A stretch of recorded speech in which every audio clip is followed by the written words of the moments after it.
एक महत्त्वाची बातमी, मुख्यमंत्री फडणवीसांनी पंतप्रधान मोदींची भेट घेतलेली आहे। महत्त्वाची आणि मोठी बातमी आपण पाहताय। देवेंद्र फडणवीसांनी पंतप्रधान मोदींची भेट घेतलेली आहे।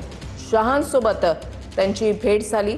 अनेक मुद्द्यांवर चर्चा झालेली आहे। विधान परिषद निवडणुका असो, कांदा प्रश्न असो, या मुद्द्यांवर सविस्तर चर्चा झाल्यानंतर आता मुख्यमंत्री फडणवीसांनी पंतप्रधान मोदींची भेट घेतलेली आहे। मुख्यमंत्री फडणवीस सध्या दिल्लीमध्ये आहेत। प्रमोद जगताप आमचे प्रतिनिधी या संदर्भातली अधिक माहिती देतील।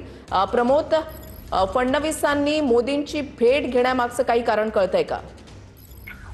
वैशाली, जी माहिती मिळते त्या माहितीनुसार म्हणजे त्यांच्याकडनं जी माहिती दिली जाते सीएम कार्यालयाकडनं, त्यांच्याकडनं दिलेल्या माहितीनुसार ही सदिच्छा भेट आहे अशा पद्धतीची जरी माहिती दिली गेली असली तर राज्यातील जे काही सध्याचे विषय आहेत त्या सगळ्या विषयाच्या अनुषंगानं खरं तर पंतप्रधान यांच्यासोबत मुख्यमंत्री देवेंद्र फडणवीस यांनी चर्चा केल्याची माहिती मिळत आहे। काल ज्या पद्धतीनं दिल्लीमध्ये केंद्रीय गृहमंत्री अमित शहा यांच्यासोबत महाराष्ट्राच्या शिष्टमंडळाची भेट होती, त्यासाठी देवेंद्र फडणवीस दिल्लीमध्ये आलेले होते।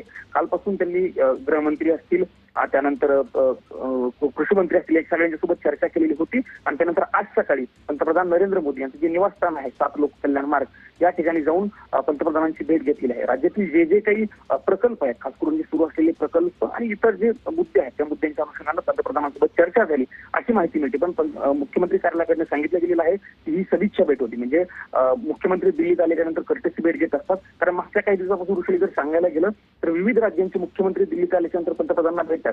कालच गोव्याच्या मुख्यमंत्र्यांनी पंतप्रधानांची भेट घेतली होती, तमिळनाडूच्या मुख्यमंत्र्यांनी भेट घेतली होती, केरळच्या मुख्यमंत्र्यांनी भेट घेतली होती। त्यानंतर आज नक्कीच धन्यवाद प्रमोद दिलेल्या सविस्तर माहितीसाठी।